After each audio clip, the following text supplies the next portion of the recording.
കന്യാസ്ത്രീകളുടെ arrest, പാർലമെന്റിന് മുമ്പിൽ കേരള എംപിമാരുടെ പ്രതിഷേധം, അടിയന്തര പ്രമേയത്തിന് നോട്ടീസ്.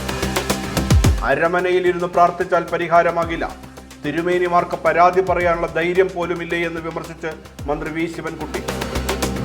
കന്യാസ്ത്രീകളുടെ അറസ്റ്റ്, BJP നടത്തുന്ന ക്രിസ്ത്യൻ വേട്ടയുടെ തുടർച്ചയെന്ന് വെൽഫെയർ പാർട്ടി.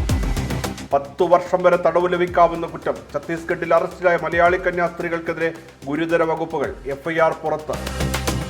ആരാധനമൂത്ത് 62കാരി സഞ്ജയ് ദത്തിന് എഴുതി നൽകിയത് 72 കോടിയുടെ സ്വത്തുക്കൾ. ഭക്തർക്കിനി ചുരുങ്ങിയ ചെലവിൽ താമസം, സ്ഥിരമായ ദീപവിധാനം, 10 ആനക്കൂടാരങ്ങൾ.